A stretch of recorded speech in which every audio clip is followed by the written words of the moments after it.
The NBA season resumption schedule has been released, consisting of the final 8 seeding games for the 22 NBA teams that will play in Florida starting July 30th. It's clear that some teams were definitely dealt with tougher schedules than others, and that had me thinking, what teams were going to be impacted most by their schedules? That's what I'll be looking into for today's video. Hey everyone, DC NBA Junkie here, and for today, I'll be discussing 3 teams from each conference, given their current positioning in the standings, that will be challenged heavily these final 8 seeding games with their schedules. And for a little bonus, I'll give my input on one team that I think has an easier schedule than most teams. Let's get to it. But before I begin, make sure to leave a like on the video and drop down in the comments section any suggestions for future video ideas or even ideas for future series, because any suggestions from you guys are highly advised and recommended. And lastly, make sure to subscribe. I mean, we're all here for some fresh and nice NBA content. Now, without further ado, let's take a look into the remainder of the NBA season schedule.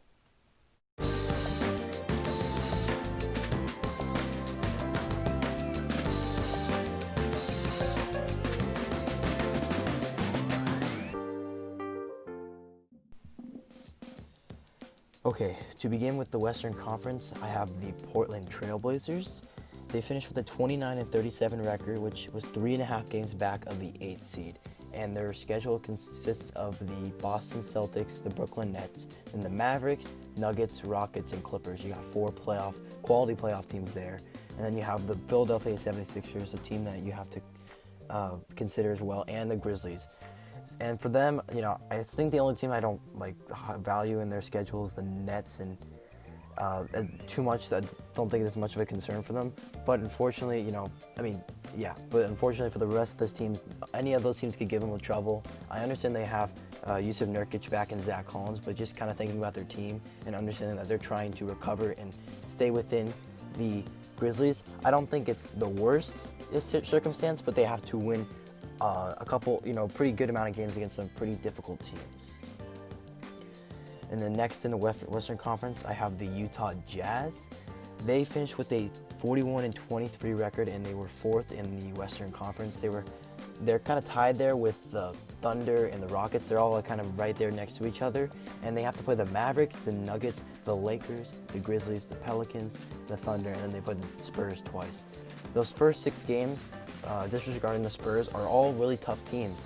I mean, the Pelicans are a young team, and they have a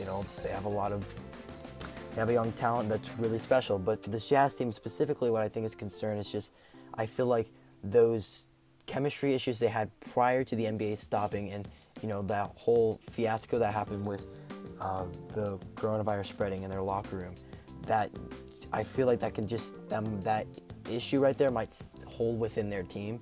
Although it might not show directly, it might show in just internally and through their play. And I think that's going to be that schedule is tough, hard enough, but with the chemistry issues they have, I think that kind of adds another layer to it. And then finally, for the Western Conference, I have the Los Angeles Lakers. They were the 49-14, and they were 5.5 games ahead of everybody in the Western Conference. But I want to kind of add in there, the only team on their schedule that I don't consider a hard team are the Sacramento Kings. Every other team has assets that can really give the Lakers a run for their money. They play the Nuggets, the Rockets, the Pacers, the Clippers, the Thunder, the Raptors, and the Jazz. All those 7 teams are really talented teams, and them losing Avery Bradley because he's not going to Orlando is going to be a huge hit for their team. And I think that schedule right there could put them into a potential danger for their position if they lose a good chunk of games. The Clippers, I'm not saying the only thing it will do is it will move them to the 2nd seed, but I don't see that happening. But there's a chance, and that schedule is tough, and they just need to come out and they need to really play. Okay, for the Eastern Conference, I have to start the Toronto Raptors. They finished with a 46-18 record, which had them 2nd in the East. And the only thing I have in terms of their position that I'm a little concerned with is I don't think they'll catch the Bucks. There's a substantial gap between those 2 teams, but just the teams below them, the Celtics, the Heat, the Celtics and the Heat, really, that's all I really concerned about for their team. They have to play the Celtics, the Nuggets, the Lakers, the Grizzlies, the Heat, the Bucks, the Magic, and the Sixers. So the only team right there is the Magic. I don't really consider them that much of an opponent, but still you have to respect every single team. Just in terms of teams that are going to really give them trouble, I mean, will be a really good competition. Or just any of those other teams, especially because they're a new team going to the playoffs. Without Kawhi, they had a great season, but I don't know what this hiatus is going to do to them. Their record, like I said before, it was good, but this 8-game stretch could really put them into some trouble if they don't play their best. Next, I have the Indiana Pacers. They are 39-26. They're in the 5th seed. They're tied with Philly, and this team, they don't have the toughest schedule, but they have to play the Rockets, the Lakers, the Heat twice, and the Sixers, and then they have the Magic, the Suns, and the Wizards. Honestly, I think one of those teams, especially like the Suns, just one of those teams could really give them some legitimate competition. But they have some pretty tough matchups there. Playing the Lakers and playing the Heat twice, a team that's got a really team that's been doing very well this season, and just they're tied with Philly, and they're close to moving up their seeding. So I just think that they have one of those tougher schedules if they're really looking to move up or down in the Eastern Conference. And lastly, I have the Miami Heat. They had a 41-24 win-loss record. They were the 4th seed in the East, and they were 2 games ahead of the Pacers and the 76ers, and a couple games behind the Boston Celtics. Their schedule consists of the Celtics, the Nuggets, the Pacers twice, the Bucks, the Thunder, the Suns, and the Raptors.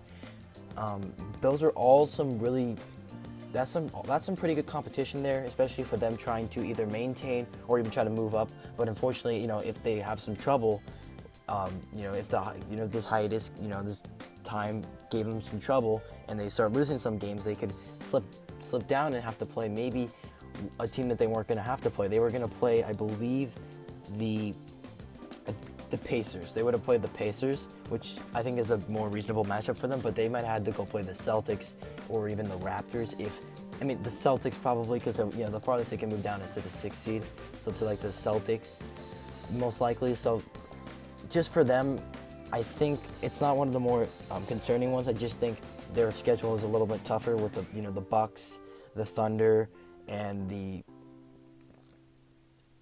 Bucks, the Thunder, and the Nuggets. So even the Celtics, like I said before. So there are some tough teams there, and I think they're really just gonna have to step it up. All these teams were gonna just have to step it up at the end of the day, and just play well. They just got dealt with some more challenging schedules, and in order for them to maintain or grow, they're just gonna have to win games, or maybe they're at risk of losing spots in the standings.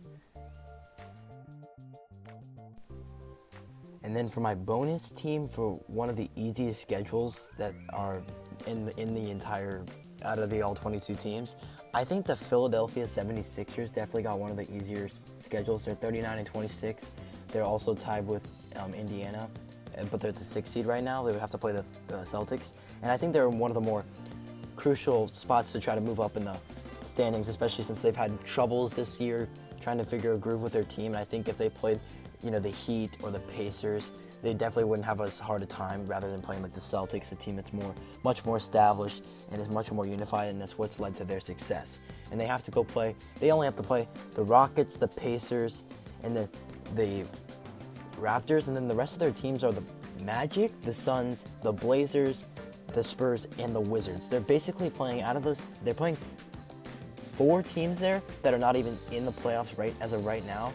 The Magic are barely in, but they're not that too hard of a team. So I think they definitely have one of the easier schedules, only having to play like 3 legitimate teams in the Raptors, the Pacers, and the Rockets. And I think, especially if they're trying to move up, and especially since they're tied with the Pacers right now, it could definitely help them to win some of those games against those teams that are not as good, and definitely trying to improve some ground, to improve their positioning in the Eastern Conference standings. And yeah, with that being said, that will be the end of today's video. If you enjoyed, feel free to like and subscribe to the channel, and drop a comment to me below. What is, how's your team schedule looking, or what team do you think has a tougher schedule that I might not have listed? To me, these are the teams that I think, according to their positioning and where they are, I think these are the schedules that mean the most in terms of where they're seated and how it will affect them either moving up or primarily how it could affect them negatively and moving down. And yeah, with that being said, thank you so much for watching today's video. I hope you enjoyed, and have a great day.